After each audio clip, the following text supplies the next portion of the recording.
is identified as mentally retarded, put back from the 5th grade into the 4th grade, and stayed in that category until I got out of high school. I don't have any college training, but I met a high school teacher who one day changed my life. I was waiting on another student, and when he came in, he said to me, "Young man, go to the board and write what I'm about to tell you." And I said, I can't do that, sir. He said, "Why not?"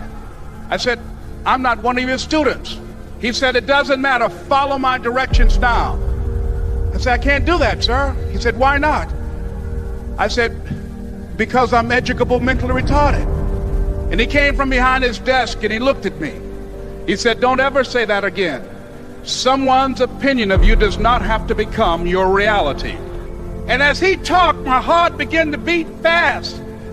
Tears began to run down my eyes, and I was in the back just listening to him, because the speech he was giving, that speech was for me. And he said, "Les Brown," he said, "if you want to do anything worthwhile in life, you've got to be hungry." I told Mr. Washington I wanted to become a disc jockey. And so I started working to develop myself. He said, "I want you to practice every day being a disc jockey." I said, "But I don't have any job now." He said, "It doesn't matter." He said that it's better to be prepared for an opportunity and not have one than to have an opportunity and not be prepared. And as I was working to develop myself, I applied for a job as a disc jockey, WMBM on Miami Beach. I went to a guy named Milton Butterball. I said, "How you doing, Mr. Butterball? I'd like to get a job as a disc jockey." He looked at me, he said, "You have any broadcast background?" I said, "No, sir, I don't." "You have any journalism background?" I said, "No, sir, I don't." He said, "We don't have any jobs available." I said, "Yes, sir." I went back to Mr. Washington and I told him. He said, "Don't take it personally." He said, "Most people are so negative, they will have to say no 7 times before they say yes." He said, "Go back again." So I went back again. I said, "How you doing, Mr. Butterball? My name is Les Brown." He said, "I know what your name is. What do you want?" I said, "I'd like to know whether or not you have any jobs as a disc jockey, sir." He said, "Didn't I just tell you yesterday we didn't have any jobs?" I said, "Yes, sir, but I know whether or not somebody got laid off or somebody was fired, sir." He said, "No one was laid off or fired. Now get on out of here."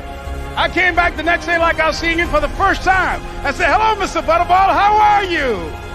He looked at me with rage. He said, "Go get me some coffee." I said, "Yes, sir." And I went to get him some coffee.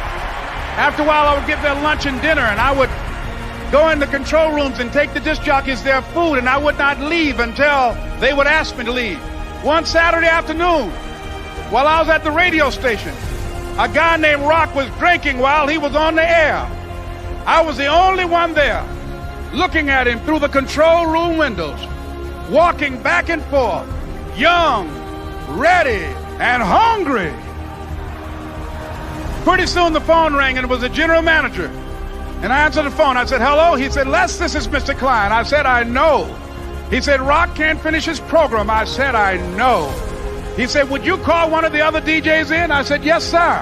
I hung the phone up. I said, "Now he must think I'm crazy." I called my mom and my girlfriend Cassandra. I said, "Y'all turn up the radio and come out on the front porch. I'm about to come on the air." I waited for about 20 minutes, and I called him back. I said, "Mr. Klein, I can't find nobody." He said, "Young boy, do you know how to work the controls?" I said, "Yes, sir." He said, "Go in there and don't say nothing here." I said, "Yes, sir."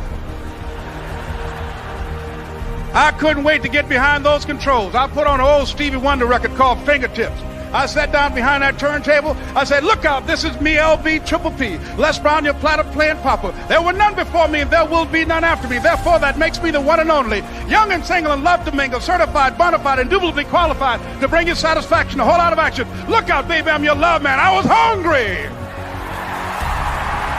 I was hungry. You got to be hungry. Begin to know that you have greatness within you.